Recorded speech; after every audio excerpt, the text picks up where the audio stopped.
உலகம் பூரா அமெரிக்கா அப்படிங்கிறத விட்டுட்டு ட்ரம்ப் லேண்ட் அப்படின்னு சொல்லி, அதாவது அகண்ட பாரதம் அப்படி சொல்லுவாங்க இல்லையா. இப்போ அகண்ட வங்காளதேசம் மாதிரி சிக்கன் டக்கெல்லாம் கொண்டு வர போகிறோம் அப்படின்னாங்க இல்லையா.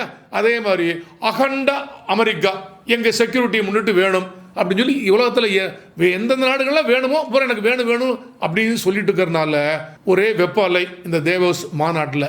வரப்போகிறாரு, என்ன பேச போறாரு, என்ன பிரச்சனையாக போகுதோ அப்படின்னு எல்லாம் ஒரே எதிர்பார்ப்பில் உட்காந்துட்டு இருந்தாங்க. மத்தியானம் 3 மணியிலிருந்து ஏறத்தாழ ஒரு 1.5 மணி நேரம் சுவிட்சர்லாந்தில் வந்து இறங்கி அந்த வேர்ல்டு எக்கனாமிக் ஃபோரத்தில் தேவோஸில் வச்சு பேசினார்.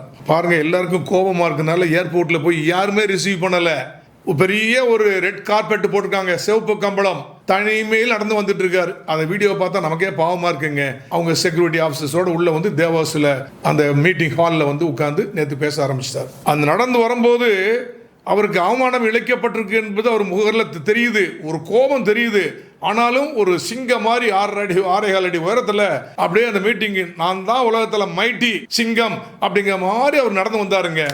ஆனால் மீட்டிங் ஹாலில் அவர் நுழையும் போது பார்த்தோன்னா ஒரு மயான அமைதி. அப்படியெல்லாம் பார்த்தீங்கன்னா ட்ரம்ப் வந்தாருன்னா எல்லாரும் எழுந்திருப்பாங்க, கைதட்டுவாங்க, பெருசாக ஒரு எழுச்சி இருக்கும். ஆனால் முன்னாடி பெஞ்சில் உட்காந்து கொஞ்சம் பேர் மட்டும் அப்படி எந்திரிச்சு சும்மா அப்படி உட்காந்துக்கிட்டாங்க. ஒரு மயான அமைதி. அதுக்கப்புறம் இவராட்ட 1 மணி நேரத்துக்கு மேலே நிறைய பேசிட்டதோட நிறைய பேர் கடுப்பாக போய் பாதிக்கு மேலே எந்திரிச்சு போக ஆரம்பிச்சிட்டாங்க.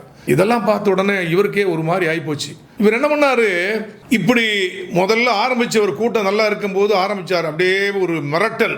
கிரீன்லாந்து என்பது எங்களுக்கு வேண்டும், நாங்க விலைக்கு வாங்குறோம்னு சொன்னோம், நீங்க தரமாட்டேன்னு சொன்னா எங்களால ஃபோர்ஸ் யூஸ் பண்ண முடியாதா? முடியும், கண்டிப்பா பண்ண முடியும் அப்படிலாம் பேசிட்டு வந்தவர் கொஞ்சம் பேர் எஞ்சி போகலாம் ஆரம்பிச்ச பிறகு டக்குன்னு எங்களால ஃபோர்ஸ் யூஸ் பண்ணி 1 நிமிஷத்துல பிடிச்ச முடியுங்க, பட் நோ ஃபோர்ஸ், நாங்கள் அப்படி ஃபோர்ஸ் யூஸ் பண்ண அவசியம் இல்லைங்க, எத்தனையோ மெத்தட் இருக்கு, நான் ஈஸியாக எடுத்துக்க முடியும், என்னால் தேவையில்லை, ஃபோர்ஸ் யூஸ் பண்ண மாட்டேன், படையெடுக்க மாட்டேன் அப்படின்னு நைஸாக ஆரம்பித்தார் முதல்ல.